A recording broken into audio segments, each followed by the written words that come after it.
C'est une date importante et symbolique pour les travailleurs du monde entier. En France, c'est dans un contexte particulier de nouvelles attaques contre nos droits à la retraite qui viennent d'être adoptées dans le PLFSS rectificatif que les 8 organisations syndicales au niveau national et dans l'heure ont décidé d'appeler ensemble à ce 1er mai 2023. Vive l'Union!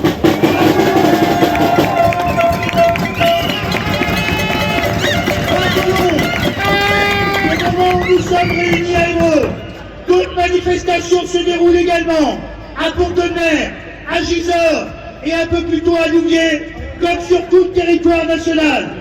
Cela démontre une nouvelle fois la détermination qui est la nôtre à combattre toute régression sociale dont sont victimes les travailleurs, les privés d'emploi, les retraités et la jeunesse. Avant d'aborder ce dossier des retraites, contre lequel nous sommes tous mobilisés depuis maintenant de nombreux mois, il est important de revenir rapidement sur les origines de ce 1er mai. Non, mes camarades, le 1er mai n'est pas la fête du travail, comme on peut l'entendre régulièrement dans les médias. Rappelons que cette requalification du 1er mai en fête du travail vient d'une période sombre de notre histoire, celle du fascisme et du nazisme, avec un État français qui, à l'époque, avait remis en cause toutes nos libertés au service de l'obscurantisme. En 1895, les principaux syndicats ouvriers des États-Unis s'étaient donné 2 ans pour imposer aux patrons une limitation de la journée de travail à 8 heures. Ils avaient choisi de débuter leur action en 1er mai parce que beaucoup d'entreprises américaines entamaient ce jour-là leur année comptable.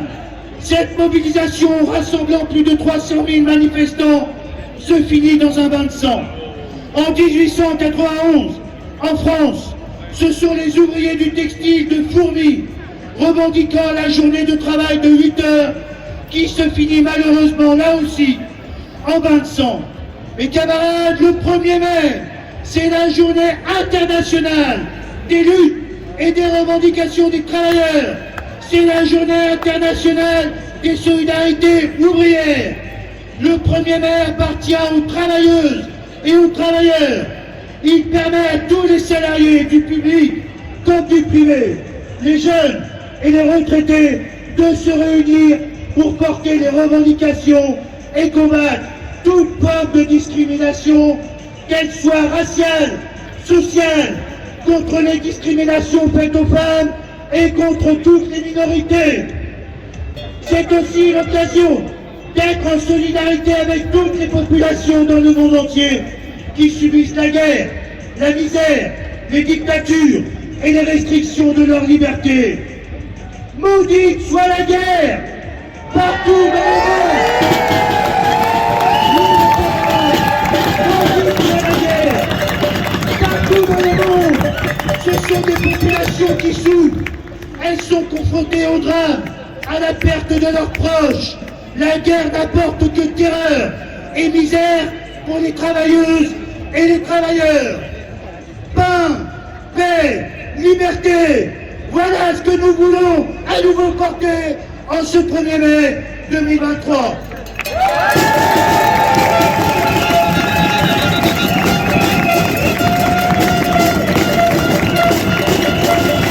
Ce 1er mai 2023 est également l'occasion de rappeler notre attachement à la liberté d'expression, aux libertés syndicales partout dans le monde. Défendons nos libertés individuelles et collectives coûte que coûte. Et en la matière, force est de constater que dans notre pays également, terre pourtant des droits de l'homme et du citoyen, celles-ci sont de plus en plus bafouées. Car oui, mes camarades, les attaques contre la liberté d'expression, contre la liberté de manifester, contre le droit de grève, sont aussi une réalité dans notre pays. Nous le voyons encore concernant la mobilisation contre la loi sur les retraites Macron-Borne que nous combattons et dont nous demandons l'abrogation. Les réquisitions opérées par les pouvoirs publics pour empêcher toute contestation contre ce projet de loi qui nous emmène vers la retraite des morts sont inacceptables.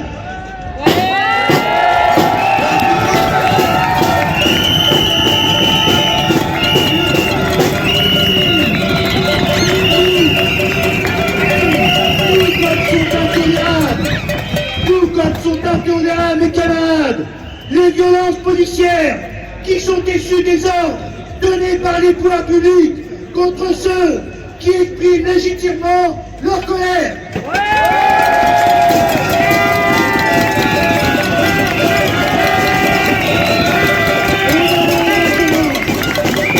Camarades, on en est maintenant à interdire à faire du bruit, à interdire de manifester et de s'exprimer contre les remises en cause multiples des droits et des acquis de la classe ouvrière de ce pays.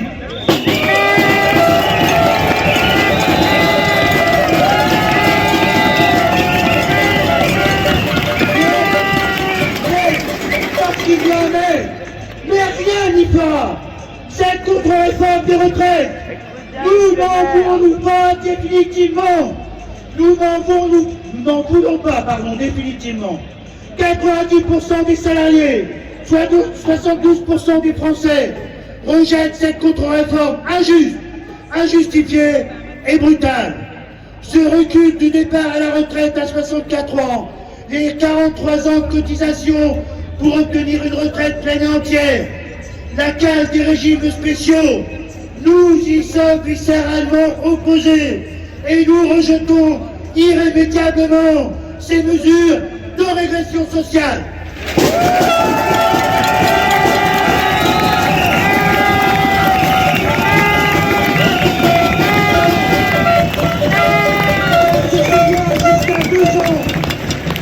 Jusqu'à 2 ans de vie en bonne santé que les pouvoirs publics veulent nous confisquer. Face à ce rejet, le président Macron et son gouvernement restent sourds à notre revendication d'abrogation. Cette contre-réforme va entraîner des conséquences dramatiques pour la population de ce pays.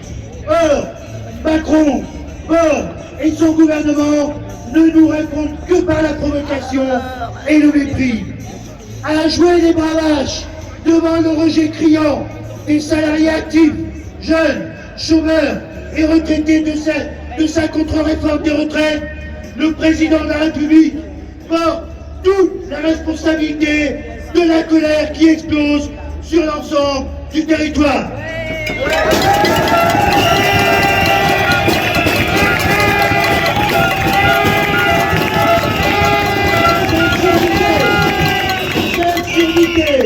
Ces provocations, ce mépris entraînent une inéluctable crise sociale, économique, mais aussi une crise démocratique. Dans le même temps, les plans de licenciement se multiplient dans le secteur privé, y compris dans l'heure, notamment chez Aptar, avec 51 emplois menacés sur les sites du Neubourg, de Charleval et de Verneuil. L'inflation impacte de plus en plus les salariés actifs du privé comme du public, les jeunes, les retraités, les sans-emploi. Les attaques portées contre notre protection sociale collective, contre les services publics, avec une situation dramatique dans l'éducation nationale, dans l'hôpital public, dans les administrations, sont insupportables et doivent cesser. Les politiques de casse de la sécurité sociale et de nos services publics entraînent plus de précarité et elles tuent.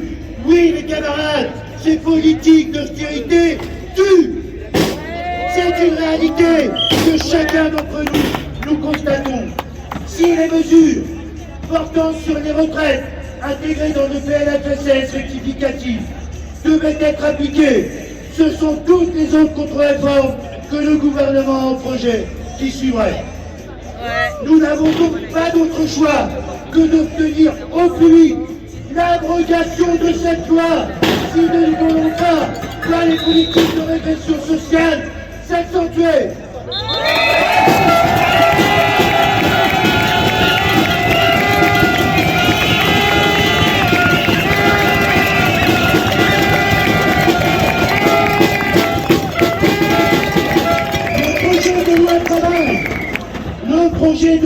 travail, avec son pacte de la vie au travail, annoncé au lendemain de l'adoption de la loi sur les retraites, n'est qu'un enfumage de plus. Parmi les premières mesures de ce projet, il figure le RSA rebond, via la création de France Travail, qui est amené à remplacer l'emploi. L'heure est un des départements pilotes en matière d'expérimentation de ce RSA rebond. L'intersyndicale de l'heure s'est mobilisée ces dernières semaines contre cette expérimentation qui ne doit pas être généralisée. Après s'être attaqué au droit et au niveau des indemnités des travailleurs en recherche d'emploi avec la contre-réforme de l'assurance chômage, le gouvernement porte un nouveau coup bas contre les droits et la dignité des travailleurs avec la loi sur les retraites qui vient d'être promulguée et que nous rejetons. C'est une attaque portée contre les droits et les niveaux de retraite et des pensions des futurs retraités.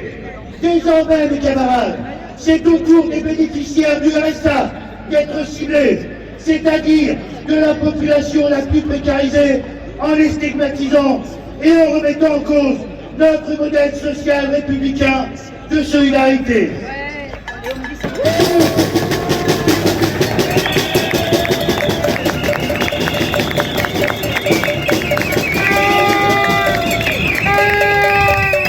Ce que revendique l'intersyndicale de l'heure, c'est l'arrêt de cette expérimentation injuste contre les plus précaires et le retrait du projet de RSA rebond.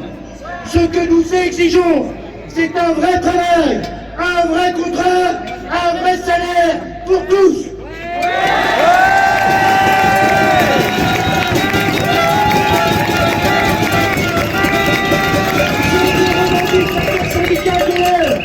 C'est l'abandon de la contre-réforme de l'assurance chômage qui réduit les droits des demandeurs d'emploi.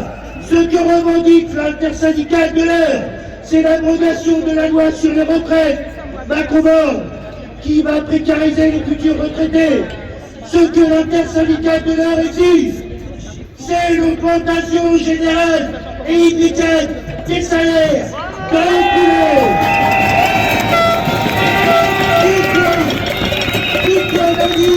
Pour les agents de la fonction publique.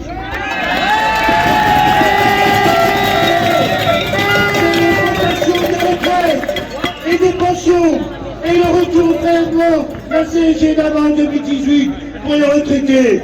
C'est la réévaluation significative des minima sociaux dont fait partie le RSA.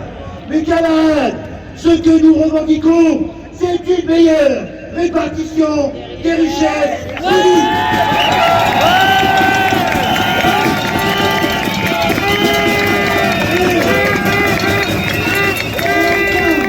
Pour gagner sur toutes ces revendications, mes camarades, une seule solution, amplifier la grève jusqu'à l'abrogation de la loi sur les retraites pour bloquer toutes les régressions sociales et pour l'augmentation des salaires, des retraites et des minima sociaux.